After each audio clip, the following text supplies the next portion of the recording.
नमस्कार, बहुत बहुत स्वागत है आप सभी का डीडी डायलॉग तमिलनाडु पल्स 2026 में। मैं हूं निखिल सिंह और तमिलनाडु की धरती संत तिरुवल्लुवर की वाणी जहां गूंजती है, जहां प्रगति और परंपरा एक साथ चलती है और जहां इन चुनावों में सिर्फ सत्ता की लड़ाई नहीं है बल्कि यह कहा जा रहा है कि यह विचारधारा की भी लड़ाई है।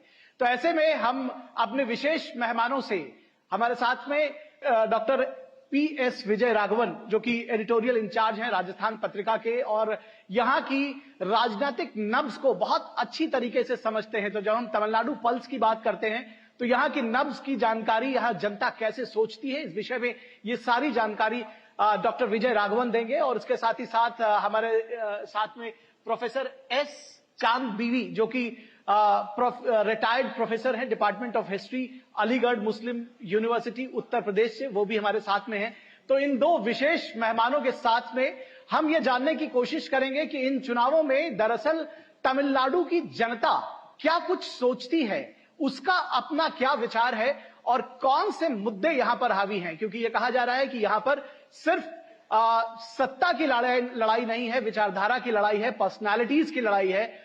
और ये लड़ाई किन किन चीजों में है और किस तरह से ये चुनाव अलग होने जा रहे हैं। तो इन दो खास मेहमानों के साथ में हम इस लड़ाई को, इस संघर्ष को, राजनीतिक कुश्ती को समझने की कोशिश करेंगे। सबसे पहले डॉक्टर विजय राघवन आपके साथ शुरुआत करें, कैसे ये चुनाव डिफरेंट होने जा रहा है। क्योंकि जब हम साउथ की राजनीति की बात करते हैं और खासतौर पर तमिलनाडु की बात करते हैं तो कहते हैं यहां सिर्फ सत्ता नहीं बल्कि विचारधाराओं की लड़ाई है। क्या सच में विचारधाराओं की लड़ाई है या राजनीतिक नैरेटिव है एक जो गढ़ा जा रहा है इन चुनावों में ताकि विकास की बात दूर हो सके, भावनात्मक मुद्दे सामने आ सके? कैसे देखते हैं इन चुनावों को?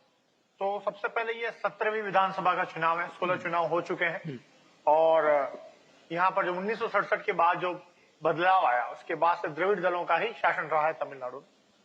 यह चुनाव भी मोटे तौर पर देखा जाए तो दो द्रविड़ दलों के बीच में ही है। डीएमके का गठबंधन है, एडीएमके का गठबंधन है, एनडीए और जो है इंडिया ब्लॉक की टीम यहाँ पर आमने सामने भिड़ी थी। मोटे तौर पर विचारधारा की लड़ाई भी है। विचारधारा की लड़ाई इसलिए है कि जो डीएमके सरकार है द्रविड़ मॉडल के जो कार्य है उनके आधार पर चुनाव में लोगों से वोट मांग रही है और उसका जो हमेशा आरोप प्रत्यारोप जो भी रहा केंद्र सरकार के खिलाफ ही रहा है जी। दूसरी ओर देखा जाए तो अन्ना द्रमुड़ की ओर से बीजेपी साथ है, केंद्र में सत्तासीन पार्टी है। तो यहाँ विचारधारा की लड़ाई है कि उत्तर और दक्षिण की एक विचारधारा की लड़ाई हमेशा रही है। हमेशा ये बात आती है कि भाई भाषाई आंदोलन रह जाए या किसी भी तरह के नीतिगत निर्णय है जो राज्य के अधिकारों की बात होती है। खासकर डीएमके हर बार जब भी उनसे एक मसला खड़ा होता है केंद्र सरकार के खिलाफ तो ये कहती है स्वायत्तता जरूरी है राज्यों की। तो ये विचारधारा की लड़ाई तो द्रविड़ पार्टी की हमेशा रही है और आज भी उनके चुनाव में यह मुद्दा जो है बहुत ही अहम है। और खासकर जब बात विश्व देश भर में जो परिसीमन की आ रही है और जनगणना की बात आ रही है तो परिसीमन के बाद राज्यों के अधिकारों की कहीं तिलांजलि नहीं दे दी जाए, इस पर भी जो है डीएमके बड़ी सख्त है। तो एक तरह से देखा जाए तो विचारधारा के अपने जगह पर चल रही है। हाँ, आपने जो केंद्र और राज्यों की लड़ाई की बात की, मैं थोड़ा सा और आगे जाता हूँ फिर मैम आपके पास आता हूँ कि लेकिन इसमें साथ साथ दूसरा जो पक्ष है वो ये भी कह रहा है कि यहाँ पर अगर एक पक्ष की सरकार बनती है तो डबल इंजन की सरकार भी बनेगी, विकास भी तेज होंगे, उसकी गति तेज होगी। तो इसको कैसे देखेंगे? डबल इंजन की सरकार देखा जाए तो विकास के लिए जरूरी है। मेरा मायना, मैं निजी विचार अपने रख रहा हूँ। लेकिन अगर यही बात जो है डीएमके कहती आ रही कि संघ और राज्यों में बेहतर तालमेल की आवश्यकता है, समन्वय की आवश्यकता है ताकि तरक्की हो, लेकिन किसी राज्य की उपेक्षा इस वजह से नहीं होनी चाहिए कि दो पार्टियों के बीच में जो है तालमेल नहीं है क्योंकि केंद्र में विरोधी पार्टी है और राज्य में सत्ता पार्टी है। विकास की बात करें तो तमिलनाडु का पिछले 5 सालों का विकास जो है टेम्पो जो है तारतम्य नजर आता है। सरकार का दावा है कि यहाँ की जो जीडीपी की रेट है वो 11.2% है। हम औद्योगिकीकरण देख सकते हैं। रोजगार की दृष्टि से मैं ये नहीं कहूंगा कि जो बेरोजगारी यहाँ नहीं है, बेरोजगारी का मुद्दा यहाँ पर है, लेकिन सरकार की ओर से यहाँ स्किल डेवलपमेंट कोर्सेज हो रहे हैं ताकि जो युवाओं को प्रशिक्षित करके स्वरोजगार दिया जाए, उसकी एक मुहिम चल रही है। सरकार अपने ओर से यहाँ प्रयास करी, लेकिन ये वैचारिक मतभेद है वो हमेशा से रहे और आगे भी रहेंगे। जब डबल इंजन का, जब मोदी जी की यहाँ रैली हुई उन्होंने डबल इंजन की बात की, अमित शाह जी ने जब यहाँ रैली हुई डबल इंजन की बात की, लेकिन राज्य कह रहा है कि हम हमारे बूते जितने भी यहाँ विकास कार्य हैं वो हम हमारे बूते कर रहे हैं, केंद्र से हमें उतना सहयोग नहीं मिल रहा है जो भाजपा शासित राज्यों को मिल रहा है। दरअसल जब इसके बारे में AIADMK और बीजेपी के लोगों से बात कही जाती है तो वो बताते हैं कि कितने फंड्स उन्होंने रिलीज किए हैं और किस तरह से रेलवे का बजट उनका अगर 2004 से 2014 और 2014 से 2024 के बीच में सिर्फ कहा जाए तो वो 7 गुना ज्यादा है। वो ये बताते हैं कि किस तरह से जब फंड एलोकेशन की बात होती है तो 2004 से 2014 के बीच में 1.5 लाख करोड़ रुपए दिए गए थे, अब 5 लाख करोड़ से ज्यादा दिए गए। वो उसको कहते हैं कि हमने 3 गुना ज्यादा दिया। बहरहाल उस बात को आगे बढ़ाते हुए ये भी जानने की कोशिश करेंगे मैम आपसे कि जब हम महिला आरक्षण की बात करते हैं, डिलिमिटेशन की बात करते हैं, ये इशू कितना बड़ा है और लोगों के जेहन में है, क्योंकि बात यह हो रही है कि असेंबलीज में और पार्लियामेंट में, लोकसभा में महिलाओं को 1/3 आरक्षण मिलना चाहिए। कितनी जल्दी मिलना चाहिए, क्योंकि ये बात भी सामने आ रही है, क्योंकि ये भी देखने में आ रहा है कि चाहे वो डीएमके हो, कांग्रेस हो, दूसरे दल, वो कह रहे हैं कि इतनी जल्दबाजी क्या है। लेकिन जल्दबाजी इस बात की भी है जो इसके पक्ष में है कि भाई 2029 तक आरक्षण अगर महिलाओं को मिल जाए तो इससे बेहतर क्या हो सकता है। आपका टेक क्या है इस पर? आरक्षण के बाद ऑलरेडी कहते कहते बहुत लेट हो गया, बहुत लेट हो गया। तो 33 जब अब 50% है विमेन, तो 33% भी और 1/3 भी बहुत कम है।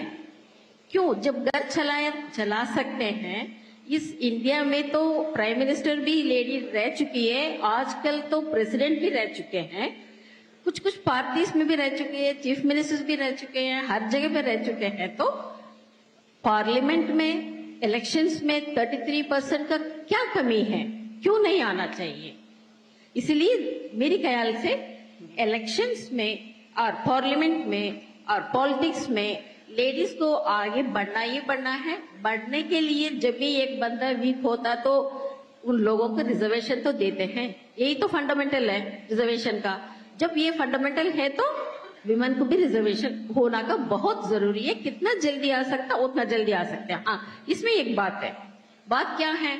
अगर जल्दी हम लाएंगे तो जो भी उसकी पोजीशन को तैयार नहीं हुए उन लोग आ जाएंगे, पीछे से मेल मेंबर उनको ऑपरेट करेंगे।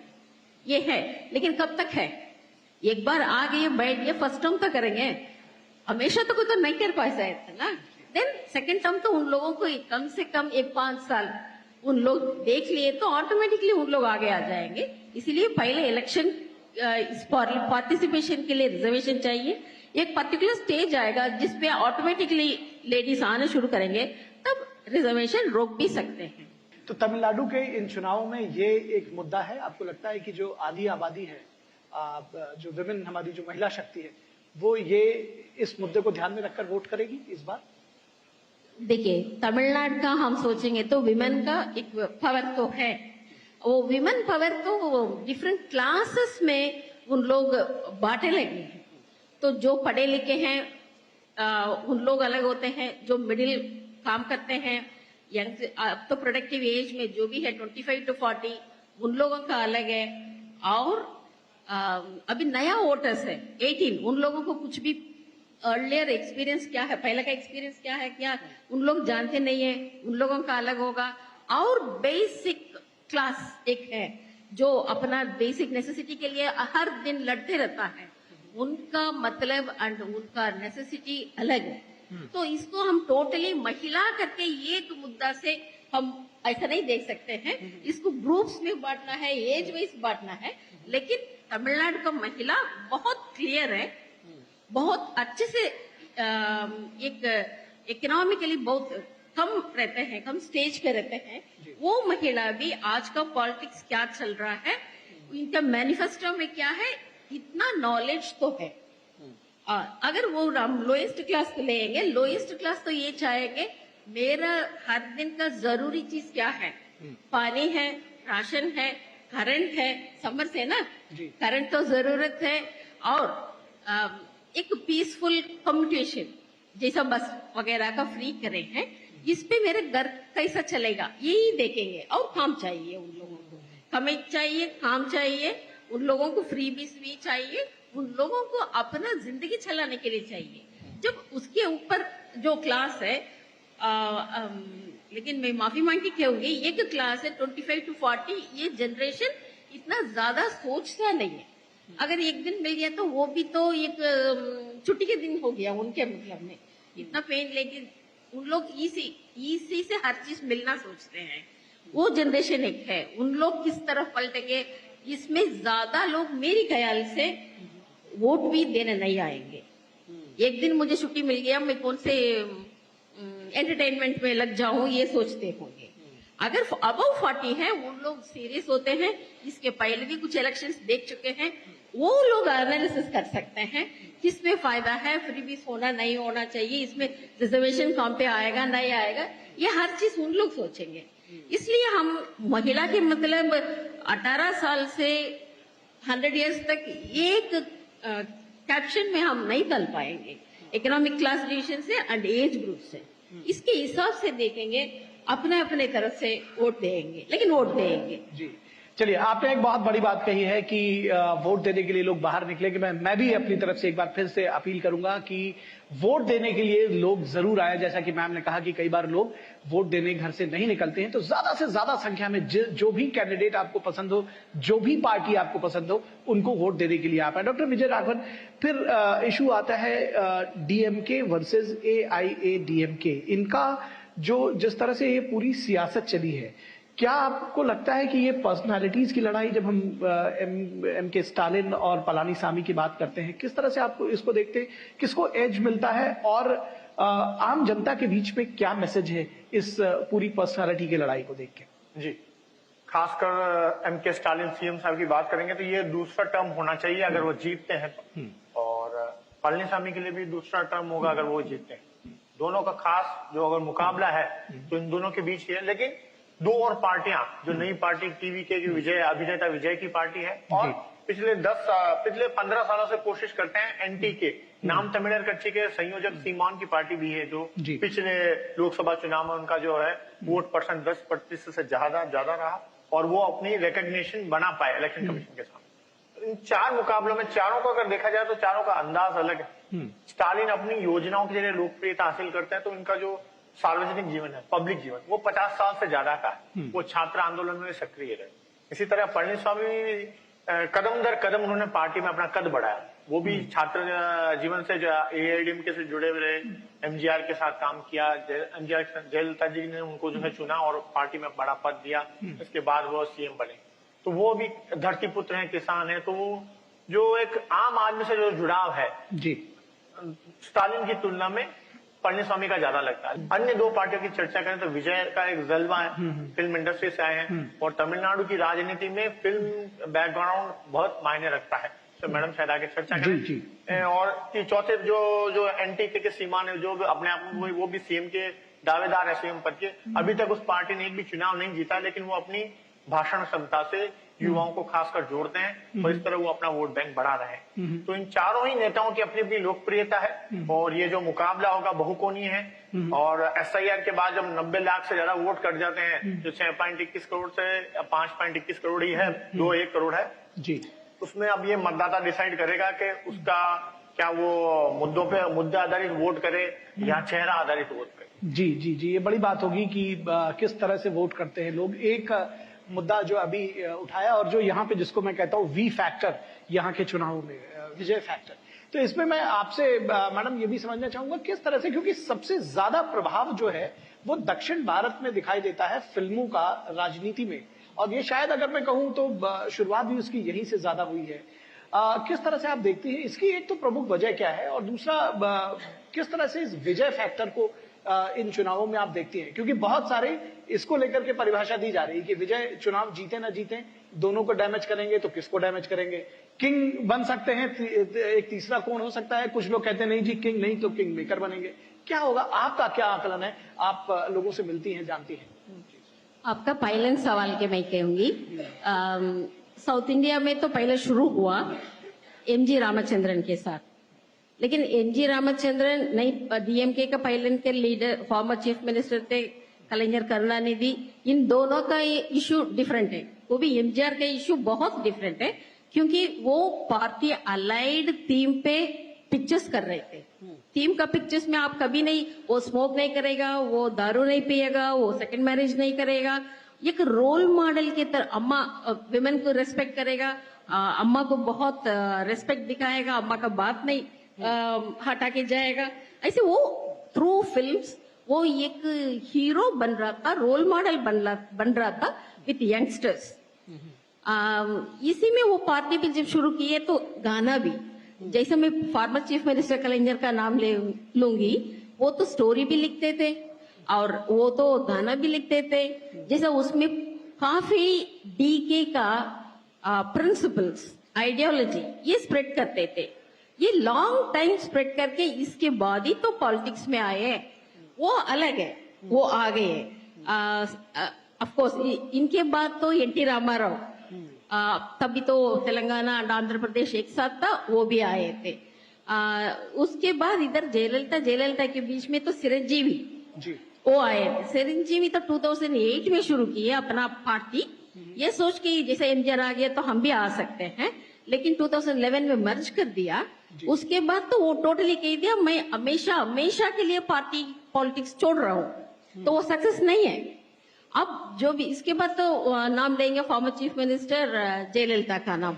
जयललिता भी तो पार्टी में जुड़ी थी, एमजीआर के साथ भी थे, पिक्चर्स में भी थे, एक इमेज बन गया, उसके बाद पार्टी में भी थे। इधर तो हीरो वर्शिप दूसरा रकम से उनके पोस्टर्स के ऊपर तो दूध फैलाते हैं, माला फैलाते हैं, बहुत चीज होता है। इसमें मेरी ख्याल से जैसा डीके का principles through pictures community, total Tamil community के पहुंचा, इसी वजह से उन लोग पिक्चर से मैसेज चाहते हैं। एंड एक अटैचमेंट, इमोशनल अटैचमेंट है, ये पिक्चर्स हमारा लाइफ के साथ कनेक्टेड है।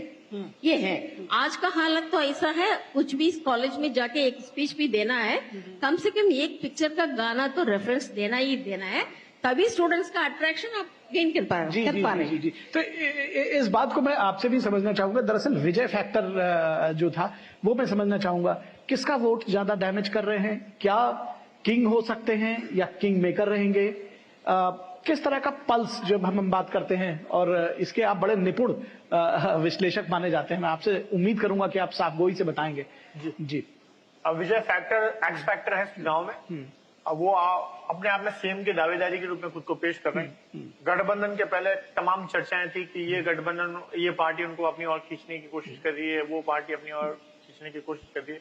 उन सब बातों को दरकिनार करते हुए उन्होंने ये स्पष्ट संदेश अपने समर्थकों, अपने फैंस को दिया कि वो अकेले ही चुनाव लड़ेंगे और सरकार बनती है तो उनकी अगुवाई में ही बनेगी। वो उसको लेकर बड़े ही साफ थे। अब बात करते हैं मतों के बिखराव की, या जो वोट अट्रैक्ट जो विजय कर सकते हैं। जी। तमिलनाडु में जो लास्ट ईयर के जो चुनाव हुए थे, लास्ट टाइम चुनाव, तो लगभग 72 से 73% पोलिंग रहा था तमिलनाडु का, और इस बार भी लगभग उसके आसपास ही हम उम्मीद करते हैं, खासकर जब एसआईआर के बाद छंटनी के वोटिंग की जो छंटनी है वोटर्स जी, इसमें जो युवा वोटर है, जो उनको हम मानते हैं 19 से 30 की आयु के बीच की, वो 1.18 करोड़ है। और यह जो बहुत बड़ा तबका है, जो इस बार हमको लगता है कि ज्यादा वोटिंग करने जाएगा ड्यू टू विजय फैक्टर। और जहां तक विजय की बात है, वो काफी फेमस है। जो करिश्मा या जो चार्म 1996 के टाइम रजनीकांत का रहा उसके दौर में, उससे ज्यादा क्रेज आज उनकी रैलियों में दिख रहा है, युवाओं में दिख रहा है। हम देख सकते हैं उनकी रैलियों में किस तरह बदलाव आए जी।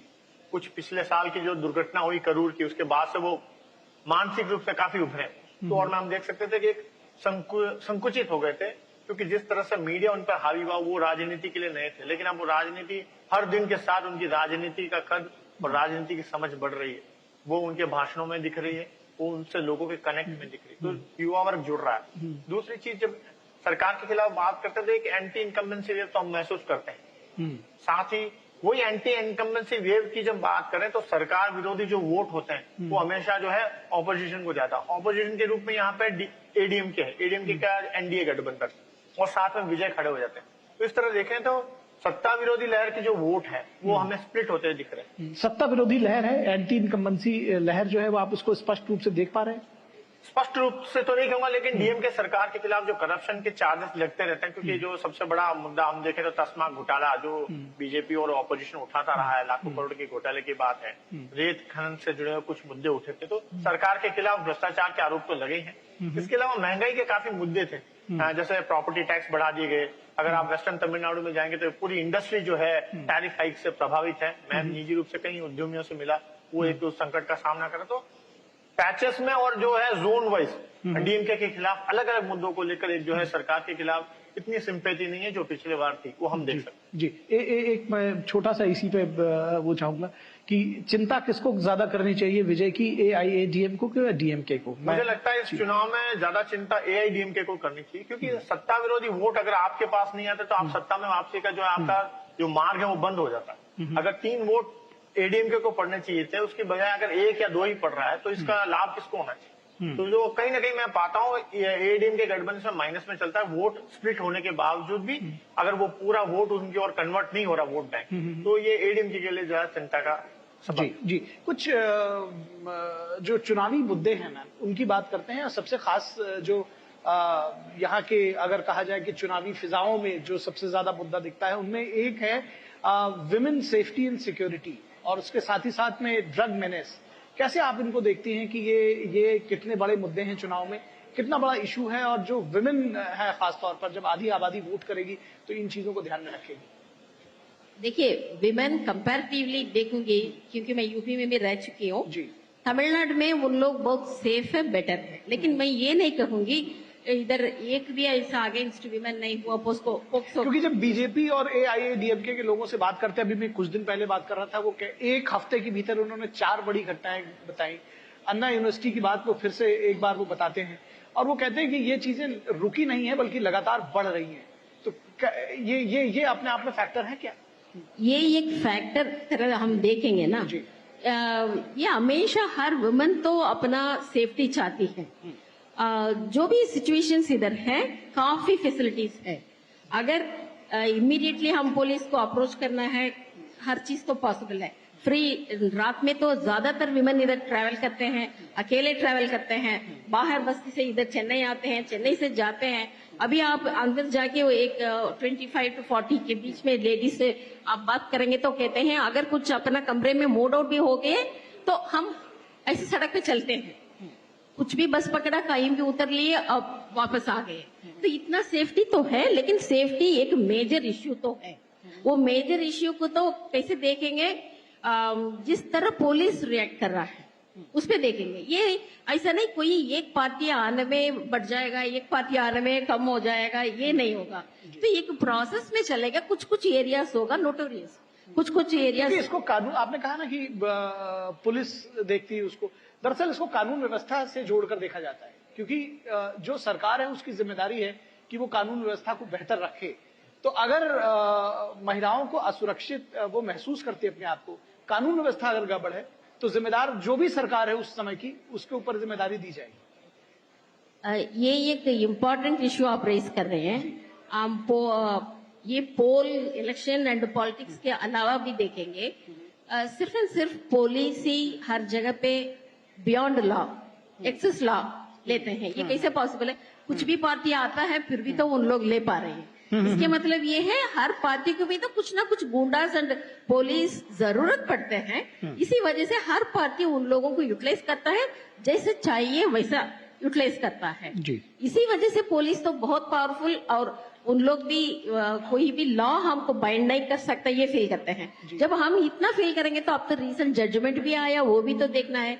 जैसे उसमें तो कह दिया अगर इन लोग को सस्पेंड करेंगे, नहीं लाइफ इम्प्रिजनमेंट देंगे, वो तो कम हो जाएगा।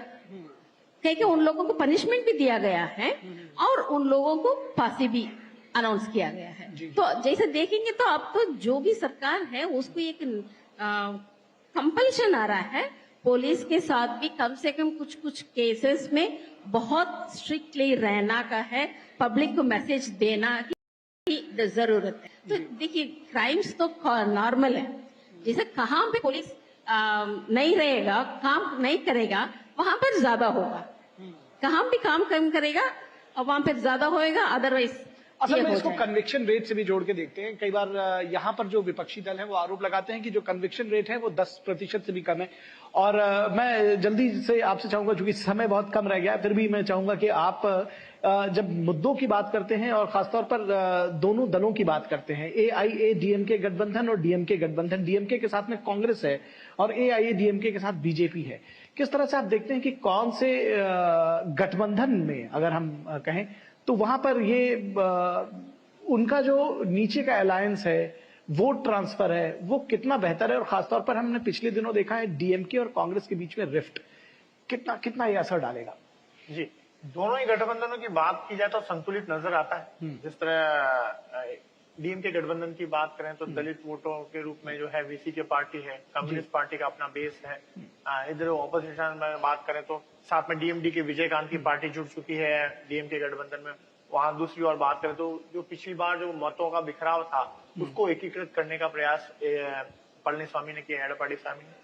उन्होंने खासकर जो है दिनकरन को साथ में जोड़ा और जो है वासन की टीम के साथ है, तो वो एक तरह से उन्होंने अपना वोट बैंक को सुरक्षित करने की कोशिश की। तो DMK ने भी वही अपना पैटर्न अपनाया है कि वोट नहीं बिखरे। यह चुनाव मतों के विभाजन पर ही पूरी तरह निर्भर करता है कि निर्णायक असर जो है वोटों का बिखराव ही डालेगा।